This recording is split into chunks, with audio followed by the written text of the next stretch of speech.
Hello बच्चों, let's see the question. A square plate of edge a by 2 is cut out from a uniform square plate of as a as shown in figure. The mass of the remaining portion is m.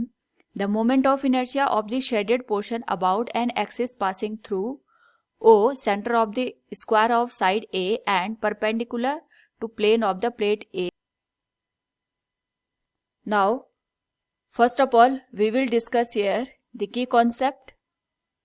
And here the key concept is moment of inertia. Now यहाँ पे हमारे पास square plate दे रखी है. इसी square plate का हमें यहाँ पे मोमेंट ऑफ इनर्शिया निकालना है विद अ गिवन कंडीशन. तो पहले हम क्वेश्चन को अंडरस्टैंड करते हैं. हमारे पास यहाँ पे एक स्क्वायर प्लेट दे रखी है जिसकी साइड ए के बराबर है और यहाँ पे एक हमने स्क्वायर पोर्शन को यहाँ से अलग किया है जिसकी जो साइड है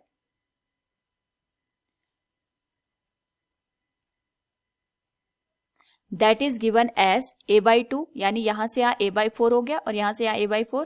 तो जो हमारे पास स्मॉलर स्क्वायर है इसकी जो साइड है that is given as a by 2. Now जो रिमेनिंग पोर्शन और जो शेडेड पोर्शन है ये वाला, इसका हमें यहाँ पे मास दे रखा है that is given as capital M.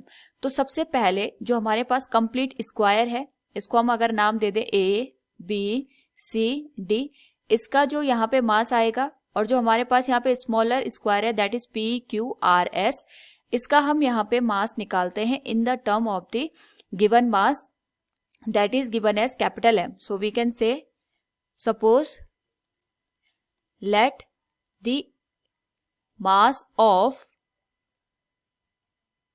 A, B, C, D, it is given as M1 and mass of P, Q, R, S, it is given as M2. इन दोनों के मास का जो डिफरेंस है that is M1 minus M2, ये हमारे पास capital M के बराबर दे रखा है. इसको हम इक्वेशन नंबर फर्स्ट कंसिडर करके चलते हैं. नाउ क्वेश्चन में एक कंडीशन हमें ये दे रखी है कि जो हमारे पास स्क्वायर प्लेट है that is of the uniform mass density. तो हम ये मान के चलते हैं कि हमारे पास यहाँ पे हर एक पॉइंट पे जो डेंसिटी है वो यूनिफॉर्म है. उस रिस्पेक्ट में अगर हम देखें तो हम यहाँ पे कह सकते हैं जो हमारे पास ए साइड का स्क्वायर है दैट इज ABCD, तो उसका जो टोटल मास है it is given as M1. तो we can write here area of ABCD is given as A square, यानी हमारे पास जो M1 मास है, M1 मास का जो एरिया गिवन है it is given as A square. So we can write mass of unit area, यानी हमारे पास यहाँ पे जो यूनिट एरिया बनेगा 1 यूनिट अगर हम यहाँ पे कंसिडर करके चले उसका जो मास आएगा ये आएगा हमारे पास M1 बाय A स्क्वायर के. सो जो हमारे पास यहाँ पे P, Q, R, S square है इसका जो मास आएगा M2, इसको हम यहाँ पे लिख सकते हैं it will be given as, हमें पता है कि जो यूनिट एरिया है इसका मास M1 बाई A स्क्वायर के बराबर है. तो जो हमारे पास PQRS है इसका जो यहाँ पे एरिया होगा उसके करस्पॉन्डिंग अगर हम मास की वैल्यू निकालेंगे तो इसको हम मल्टीप्लाई करेंगे यहाँ पे एरिया ऑफ द PQRS और इसका जो एरिया आएगा इट विल बी साइड का square that will be A by 2 का स्क्वायर. यानी हमारे पास अगर एक यूनिट का मास M by A स्क्वायर है तो इसी केस में A by 2 स्क्वायर का जो हमारे पास यहाँ पे मास होगा it will B multiplied with side का स्क्वायर. सो हम इसको सॉल्व करें तो M2 की जो वैल्यू है ये हो जाएगी हमारे पास M1 A स्क्वायर से A स्क्वायर कैंसिल हो जाएगा divided by 4. So we can say जो हमारे पास M1 और M2 की वैल्यू है ये हम कैपिटल M के टर्म में निकाल सकते हैं. It will B M1 minus M2 is given as capital M from equation first. now यहाँ पे जो M1 माइनस M2 की वैल्यू है इसको हम लिखेंगे M1 by 4 will be equal to M. तो ये आ जाएगा हमारे पास 3M1 by 4 will be equal to capital M. तो यहाँ से M1 की जो वैल्यू निकल के आई है इसको हम लिख सकते हैं 4 m/3, जो हमारे पास बड़ा स्क्वायर है दैट इज ABCD, उसका जो मास है वो हमारे पास यहाँ पे रिमेनिंग मास के 4/3 है। एक तो ये हमें चीज क्लियर हो गई। दूसरा जिसको पोर्शन को हमने कट किया है, सो वी कैन से मास ऑफ कट पोर्शन, तो ये हमारे पास m2 के बराबर है और m2 की वैल्यू हम यहाँ पे m के टर्म में लिख सकते हैं। ये हो जाएगा m1/4, m1 की वैल्यू 4m/3 है, तो ये आ जाएगा 4m/3 मल्टीप्लाइड विथ 4, 4 से 4 कैंसिल हो गया, ये आ जाएगा m/3 के बराबर। यानी m1 की वैल्यू 4m/3 है और m2 की वैल्यू m/3 के बराबर हमें दे रखी है। नाउ इस पर्टिकुलर केस में अगर हम मोमेंट ऑफ इनर्शिया निकालना चाहते हैं ऑफ द गिवन सिस्टम, कि जब हमने यहाँ पे स्क्वायर PQRS को रिमूव कर दिया, उस केस में हमारे पास जो moment of inertia O point के रिस्पेक्ट में निकालना है उसको हम किस इस तरीके से कैलकुलेट कर सकते हैं कि सबसे पहले हमने यहाँ पे जो बड़ा स्क्वायर था दैट इज ABCD, इसका मोमेंट ऑफ इनर्शिया निकालना है ABCD, और इसका जो सेंटर दे रखा है it is given as at point O, तो we can write here moment of inertia of ABCD corresponding to the point O and perpendicular to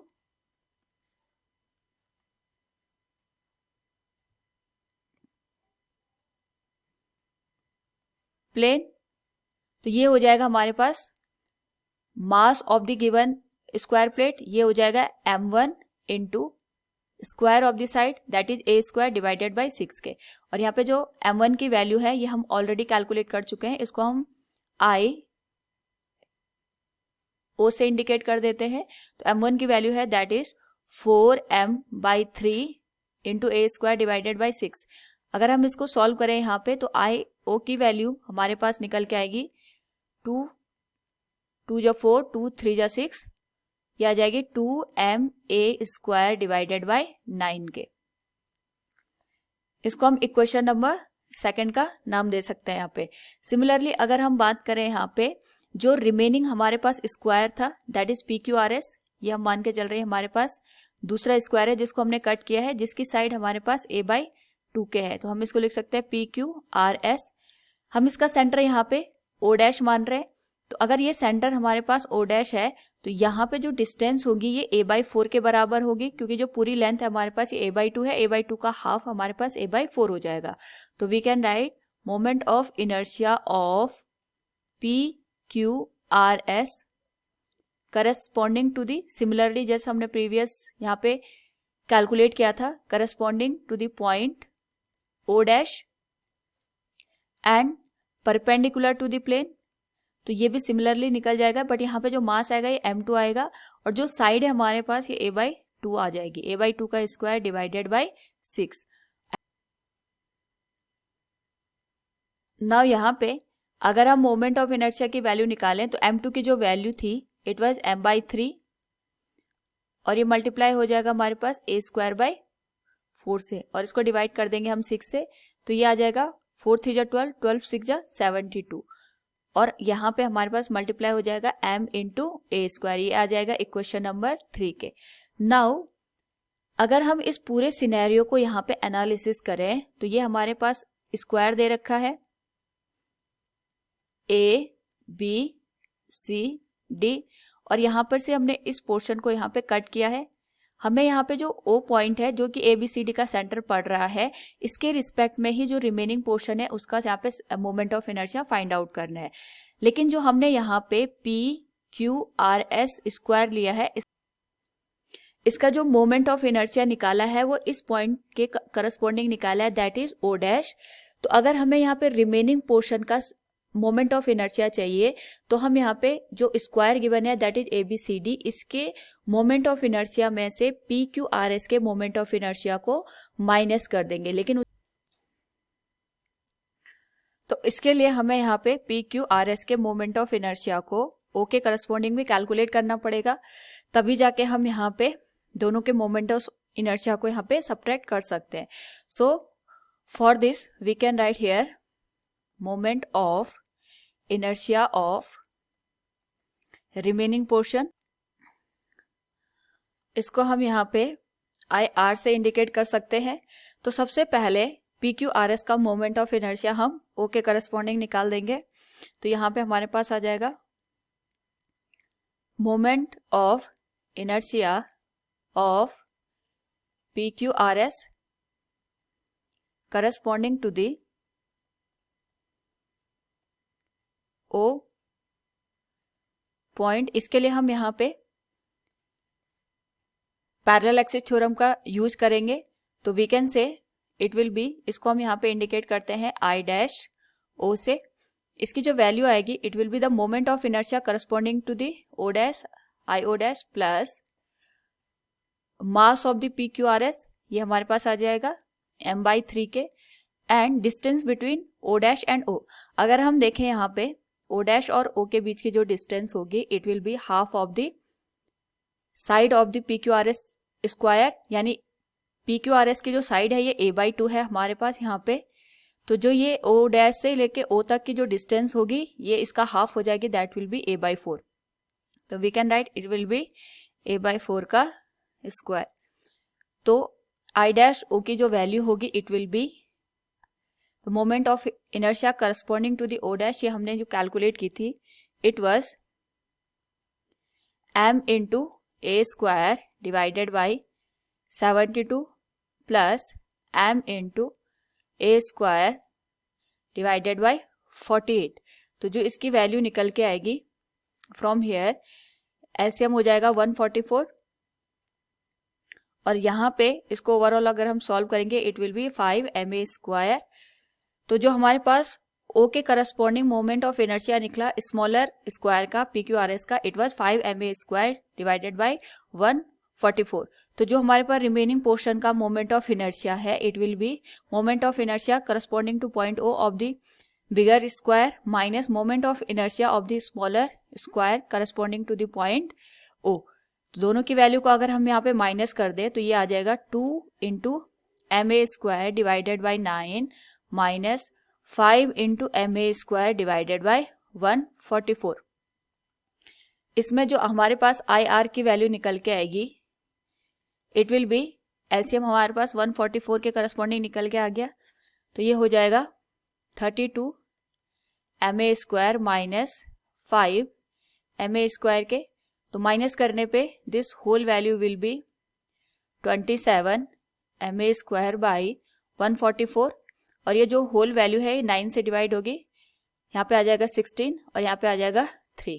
तो रिमेनिंग जो पोर्शन है इसका जो मोमेंट ऑफ इनर्शिया निकल के आएगा it will B 3 ma square by 16।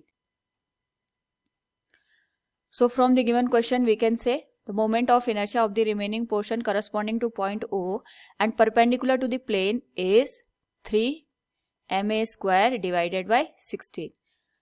Hope all you understood it. Thank you and best of luck.